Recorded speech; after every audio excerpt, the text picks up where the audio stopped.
നിങ്ങളുടെ ഇഷ്ട പരമ്പരകൾ എക്സ്ക്ലൂസീവായി സൺ നെക്സ്റ്റ് ആപ്പിലൂടെ തികച്ചും ഫ്രീ ആയി. ഇപ്പോഴേ ആപ്പ് ഡൗൺലോഡ് ചെയ്യൂ.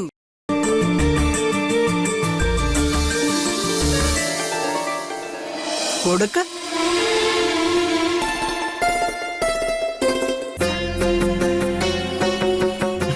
ഇവന് മടിയാ. മോൾ ആദ്യം കൊടുക്ക.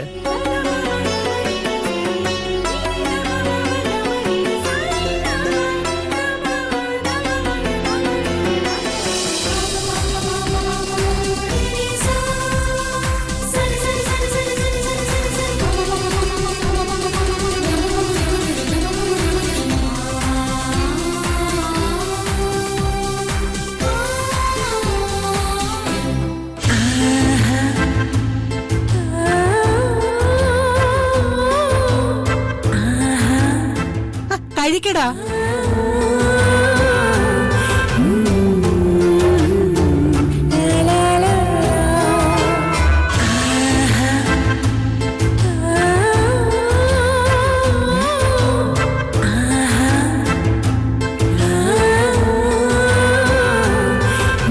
ഇനി നീ കൊടുക്ക.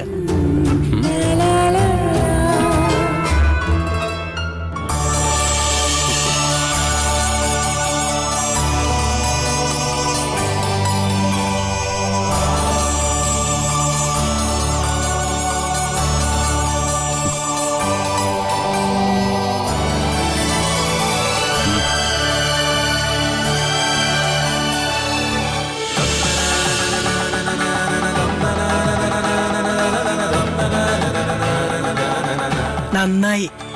ഇനി മുന്നോട്ടും പരസ്പരം എന്തെങ്കിലും കഴിച്ചോ, എന്തെങ്കിലും കുഴപ്പമുണ്ടോ എന്നൊക്കെ ഇടയ്ക്കിടയ്ക്ക് വിളിച്ച് അന്വേഷിക്കണം. അങ്ങനെയാണ് സ്നേഹമുള്ള ഭാര്യ ഭർത്താക്കന്മാര്.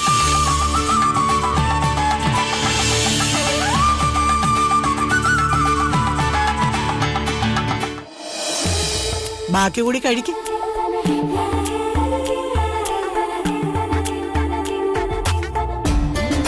ഓളും കഴിക്കേ.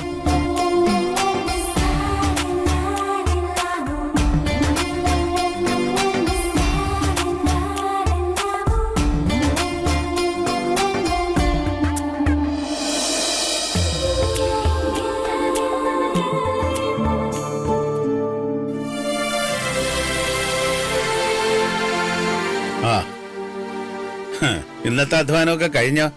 ഭക്ഷണം കഴിച്ചിട്ട് വീണ്ടും പോണം. കൊറേ ഡെലിവറിയും കൂടെ ചെയ്തു തീർക്കാനുണ്ട്. മോളെ ഇങ്ങനെ ജോലി ചെയ്ത് നടന്ന് പഠിപ്പുഴപ്പരുത് കേട്ടോ. നിനക്ക് എൻട്രൻസിൽ സീറ്റ് കിട്ടിയില്ലെങ്കിൽ നിന്റെ ചേച്ചി എന്നെ ആയിരിക്കും ചീത്ത വിളിക്കുക.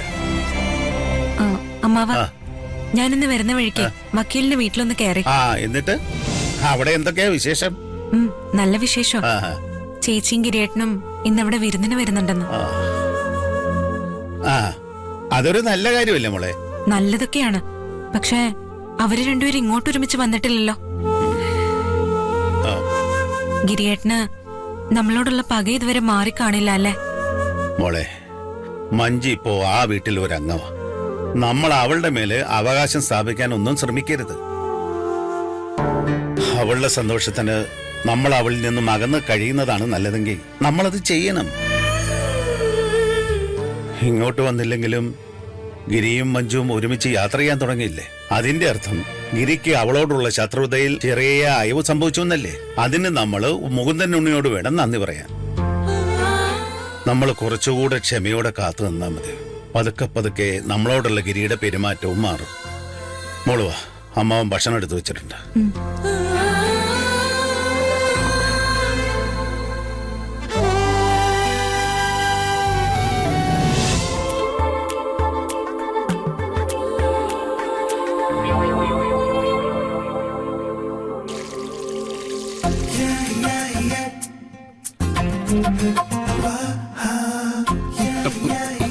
ഇതെന്ത് കഷ്ടം.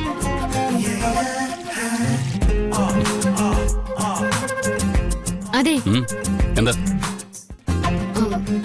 മീശയില് അവിടെയല്ല.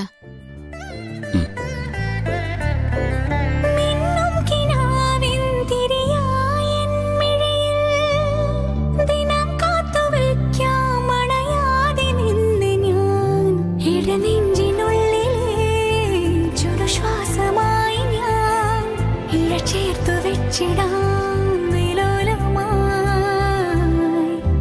ഓരോ രാവും പകലുകളായിതാ, ഓരോ നോവും മധുരിതമായിതാ, നിറമേഴിൻ ചിരിയോടെ ഒളിമായ മഴവില്ലായി ഇനി എൻ വാനിൽ തിളങ്ങി നീയേ. മഴ പോലെ എന്നിൽ പൊഴിയുന്നു നേർത്ത വെയിലായി വന്നു മിഴിയിൽ തൊടുന്നു പതിവായി നിന്നനുരാഗം. ഒരു കാറ്റ് പോലെ പുണരുന്നു നെഞ്ചിൽ, നിള പോലെ കൊഞ്ചി ഒഴുകുന്നിതെന്നു അഴകേ ഈ അനുരാഗം.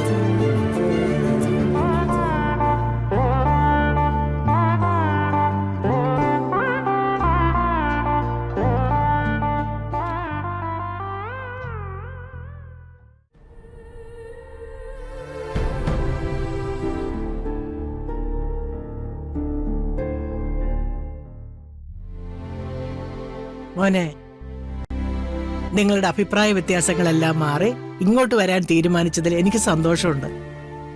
പക്ഷേ നിന്റെ മനസ്സിൽ ഇപ്പോഴും അവളുടെ കുടുംബത്തിനോട് പകരം വീട്ടണം എന്ന ചിന്ത മാത്രമേ ഉള്ളൂ. ഒരു പെൺകുട്ടിയുടെ കഴുത്തിൽ താലി കെട്ടിയതുകൊണ്ട് മാത്രം ഒരാൾ ഭർത്താവാകുന്നില്ല. ഭാര്യയ്ക്ക് വേണ്ടുന്ന സ്നേഹവും സംരക്ഷണവും ഭർത്താവ് കൊടുക്കണം. എനിക്ക് അവളെ ഭാര്യയെ അംഗീകരിക്കാൻ ബുദ്ധിമുട്ടുണ്ട്. അതിപ്പോ പറഞ്ഞിട്ട് ഒരു കാര്യവുമില്ല. ഈ ചിന്തയൊക്കെ കല്യാണം കഴിക്കുന്നതിന് മുമ്പേ നിനക്കുണ്ടാകേണ്ടതായിരുന്നു. അപ്പൊ ആ ഗോപാലിനെ അപമാനിക്കപ്പെടാതിരിക്കാൻ വേണ്ടി എന്ത് ചെയ്യാൻ നീ തയ്യാറായി. ഇനി അവളെ തള്ളി പറയുന്നത് നല്ല വീട്ടിലെ ആമ്പിള്ളേർക്ക് പറഞ്ഞിട്ടുള്ളതല്ല. മഞ്ജു ഒരുപാട് പേടിയുള്ള ഒരു കുട്ടിയാ. നീ വേണം അവൾക്ക് ധൈര്യം കൊടുത്ത് ഒരു താങ്ങാകാൻ. ഇതൊന്നും നടക്കാൻ പോകുന്നില്ലമ്മേ. എനിക്ക് അവളെ കാണുമ്പോ എന്റെ അച്ഛൻ മരിച്ചു കിടക്കുന്നത് ഓർമ്മ വരുന്നത്.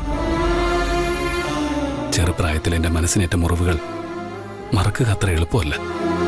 നഷ്ടങ്ങളുടെ കണക്കെടുക്കുകയാണെങ്കിൽ അവൾക്കും കുറെ പറയാനുണ്ടാവും.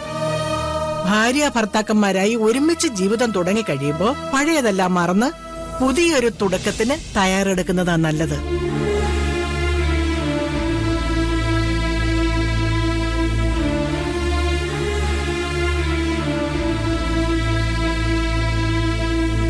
നീ ഒരു കാര്യം മനസ്സിലാക്കണം. കല്യാണം കഴിഞ്ഞ് നീ നിന്റെ വീട്ടിൽ തന്നെയാണ് താമസം. അവരെല്ലാവരും നിനക്ക് സപ്പോർട്ടാണ്. പക്ഷേ മഞ്ജുവിന് ജനിച്ചു വളർന്ന വീട് വിട്ട് അവിടുന്ന് ഇറങ്ങേണ്ടി വന്നു. നിന്റെ വീട്ടിൽ ആരും അവളെ ആ കുടുംബത്തിന്റെ ഭാഗമായിട്ട് കാണുന്നുണ്ടാവില്ല. എടാ മോനെ, ഇതൊക്കെ അവളെ മാനസികമായിട്ട് തളർത്തും. കല്യാണം കഴിഞ്ഞ് ഇത്രയും ദിവസമായിട്ട് അവളെ നീ വിരുന്നിന് എങ്ങോട്ടെങ്കിലും കൊണ്ടുപോയിട്ടുണ്ടോ? ഞാൻ നിർബന്ധിച്ചതുകൊണ്ട് മാത്രമല്ലേ നീ അവളെ ഇങ്ങോട്ട് കൊണ്ടുവന്നത്. നിനക്ക് അവളെ അവിടെ വീട് വരെ ഒന്ന് കൊണ്ടുപോയിക്കൂടെ? അവൾ എന്തുമാത്രം ആഗ്രഹിക്കുന്നുണ്ടെന്ന് നിനക്കറിയാവോ? വീടിന്റെ അടുത്തുള്ളവരോട് ഇതാണ് എന്റെ ഭർത്താവെന്ന് കാണിച്ചു കൊടുക്കാൻ അവൾക്കും ആഗ്രഹം ഉണ്ടാവില്ലേടാ? മോനെ അവളെ അവിടെ വീട്ടിലേക്കൊന്ന് കൊണ്ടുപോകണം. ആലോചിക്കാം.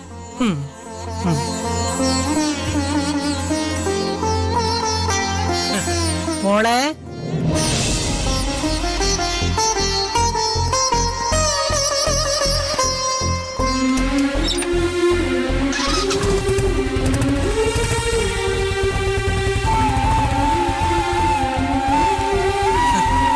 സദ്യയൊക്കെ ഇഷ്ടായോ മോളെ? അപ്പൊ ഇടയ്ക്ക് സമയം കിട്ടുമ്പോഴൊക്കെ ഇങ്ങോട്ടൊന്ന് ഇറങ്ങണം. ശരി. ഡാ, സൂക്ഷിക്കണം. ഓ,